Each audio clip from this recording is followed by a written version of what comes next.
Hello lovely people, welcome back to my channel. I hope you all are well. Welcome back to another box, my friends. Yeah, we are back in London doing some shows, and that means that I am back in a London hotel to do my two separate videos. I was like, how am I going to get to that bit? Anyway, let's get into it. We are here today to talk about the Jonathan Larson Project. I have no prop digital programs and no brochures anywhere. But yes, if you want to know everything you need to know about the Jonathan Larson Project before you go, stick around and we'll get into it in 2 whole seconds.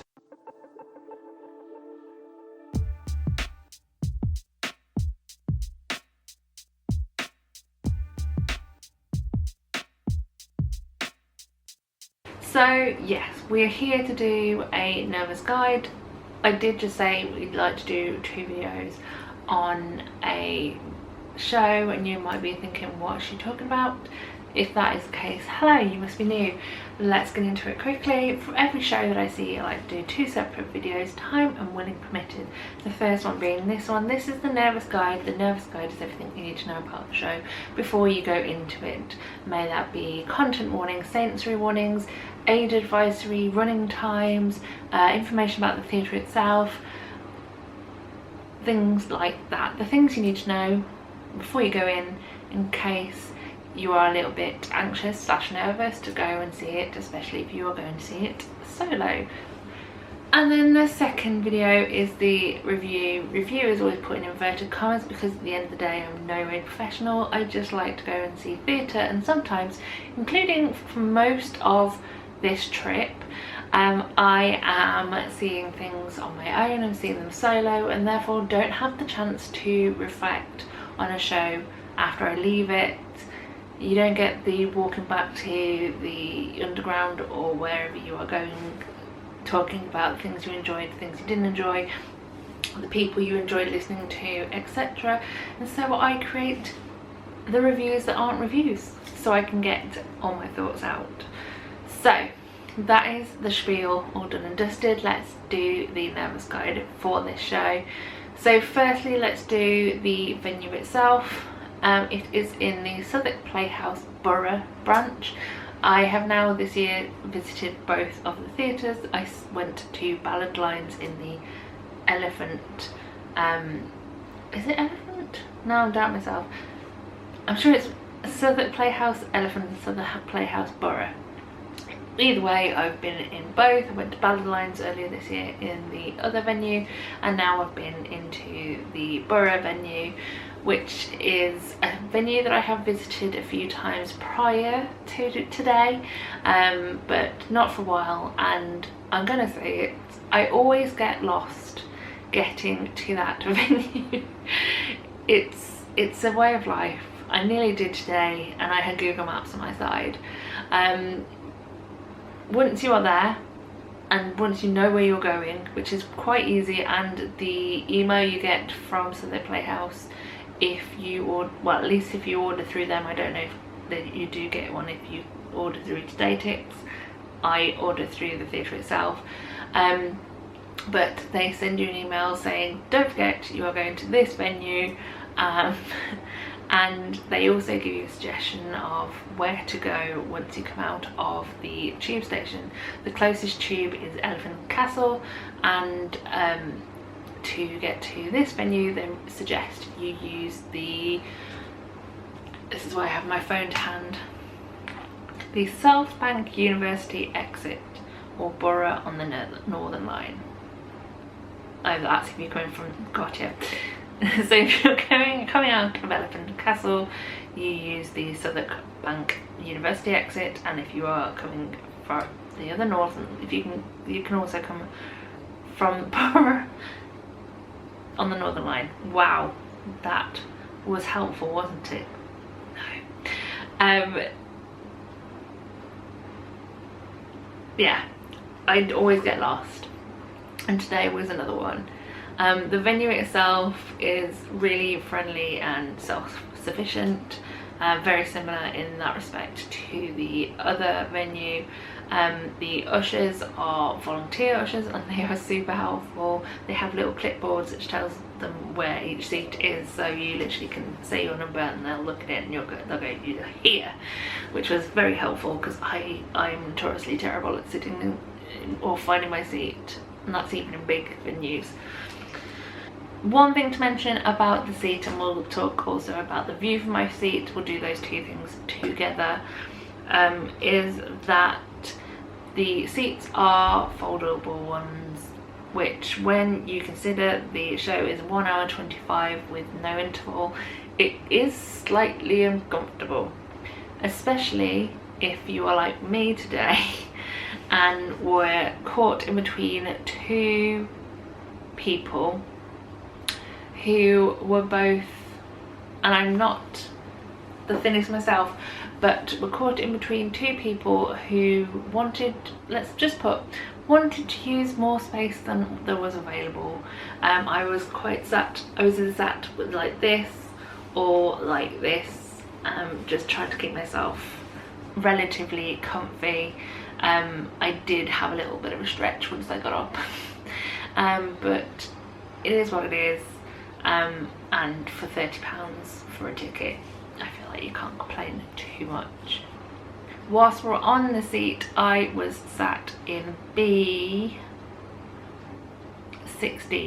which is slap bang in the middle because there are 3 sections, 2 sides and 1 facing forwards at the stage area. It is in the centre section, and being B, it's 1 row from the front. There was a lot of eye contact. Leg room was definitely not a problem for me in this performance. It was more width room than anything, but I don't know if that could be dealt with. I think it's all down to how many seats you can fit in places. Let's move away from the chairs. Let's talk about running time, because I have already mentioned it. The running time of the show is 1 hour 25 with no interval.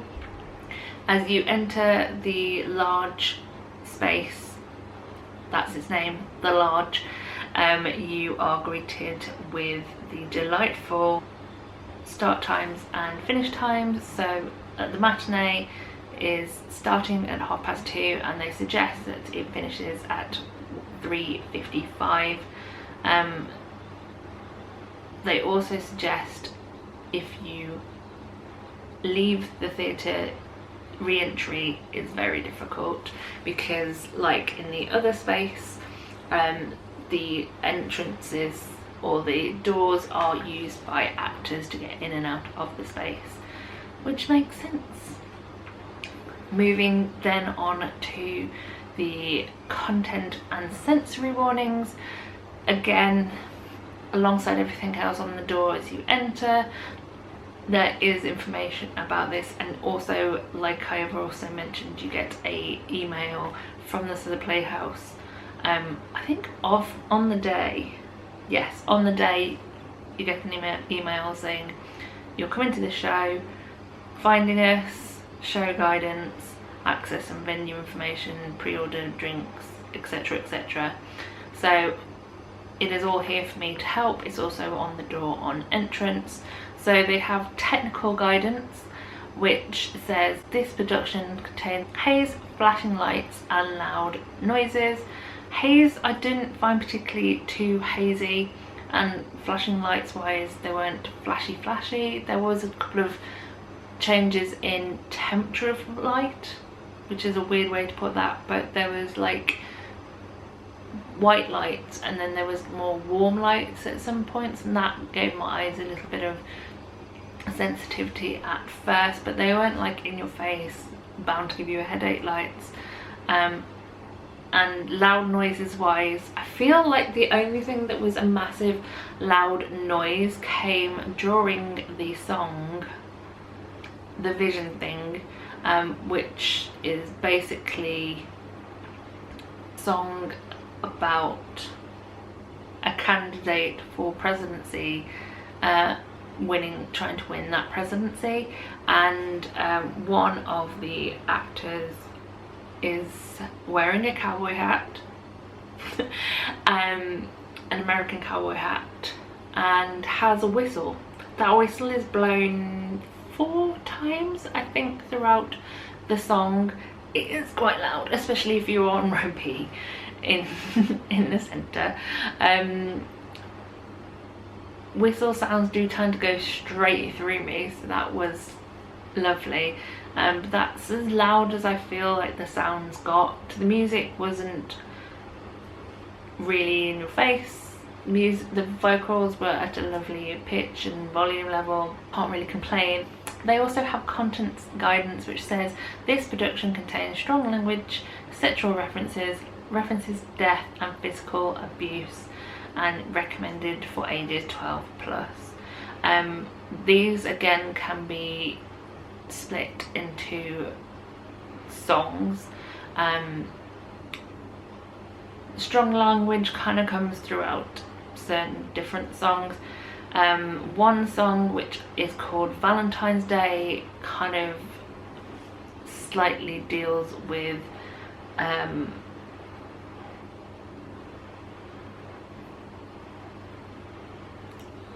sorry, I was reading information about the songs. Yeah, Valentine's Day has lyrics about being turned black and blue, and in the song Rhapsody, which is towards the end of the show, there is a reference to a tie being like a noose. However, for me personally, I didn't actually write any like notes for this, which is really nice. Having this to hand was very helpful, and it being a show that hasn't essentially got a plot going through it, more just songs, different songs at different times, yeah, it was quite easy to navigate and not too strenuous on the old brain and ticker. I didn't feel particularly anxious at any time, and I just really enjoyed listening to all these songs which haven't really seen the light of day prior to now, which I'll get into a little bit more in the next video, which is obviously going to be the review for this show. I'm going to try and get these up as soon as possible because this show actually closes on the 22nd, so hopefully I can get them all done and dusted in order that you can see them before the show closes, although I'd love to see it have a future life somewhere along the line, but we'll get into that a bit more in the next video. But yes, that is me all done and dusted. If I have missed anything or you feel like there's a question I have not answered, feel free to leave it in the comments down below. And other than that, I'm going to get up because my foot has gone to sleep. I'm sat on the floor in a hotel room. What is new? Absolutely nothing. But yes, I'm going to leave you here, so thank you very much for watching. I hope you enjoyed. I hope you come back next time. But finally, as always, the last thing we say is this: so long, farewell, auf Wiedersehen, and goodbye. Bye everyone.